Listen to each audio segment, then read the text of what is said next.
Bismillahirrahmanirrahim. Assalamualaikum warahmatullahi wabarakatuh.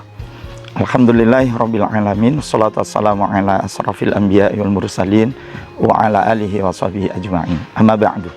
Sahabat sekalian yang dimuliakan Allah, renungan kemerdekaan kita saat ini adalah bagaimana sebenarnya kita itu bersyukur kepada Allah itu dengan melaksanakan ketaatan, bukan dengan kemaksiatan. Kenapa?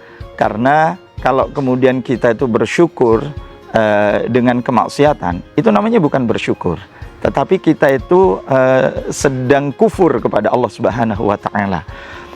Syukur nikmat dan kufur nikmat itu resikonya beda-beda. Kalau kemudian kita itu bersyukur, maka Allah akan tambah nikmat kepada kita. Tapi kalau kemudian kita kufur, maka azab Allah yang akan diberikan kepada kita. Na'udzubillah min dzalik, gitu kan.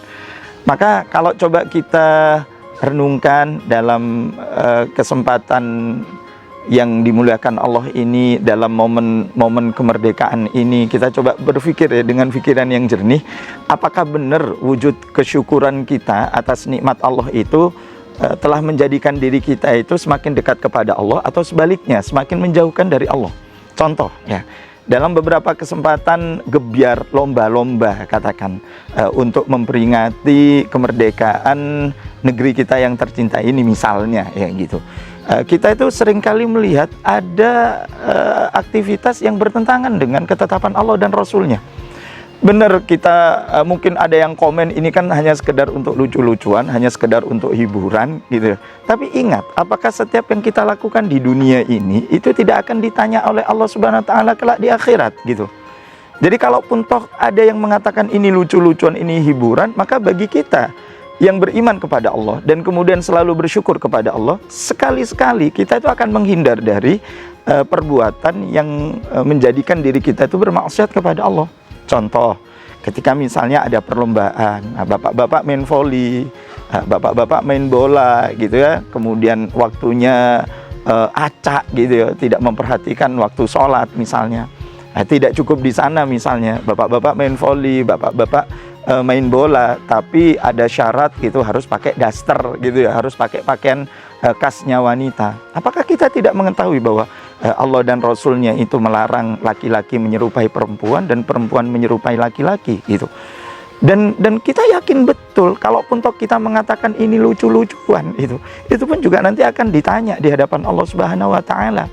Dan yang lebih dahsyat lagi itu adalah ketika kita menganggap ini adalah wujud kesyukuran atas nikmat kemerdekaan yang Allah berikan kepada kita, tapi dengan cara kemaksiatan, yang saya khawatirkan itu adalah wala in kafartum inna azabi lasyadid. Jika kalian itu kufur atas nikmat yang aku berikan kepada kalian dengan cara bermaksiat kepada Allah Subhanahu wa Ta'ala misalnya ya, maka itu yang akan menjadikan azab Allah itu diberikan kepada kita, dan sungguh azab Allah itu sangat dahsyat gitu. Maka perlu kita evaluasi ya dari praktek-praktek pelaksanaan dalam tanda kutip kesyukuran kita kepada Allah Subhanahu wa Ta'ala atas nikmat kemerdekaan ini. Jangan sampai kita itu menunaikan apa yang telah dilarang oleh Allah Subhanahu wa Ta'ala, abai dari perintah Allah Subhanahu wa Ta'ala, sebab bisa jadi bukan keberkahan, bukan kesejahteraan, bukan keadilan, bukan kenyamanan yang kita rasakan, tapi sebaliknya ketidakadilan, kebohongan di mana-mana, kedustaan di mana-mana, kemaksiatan di mana-mana, kriminalitas di mana-mana. Itu sebagai bentuk dari azab yang akan Allah berikan kepada kita. Na'udzubillah tsumma na'udzubillah min dzalik.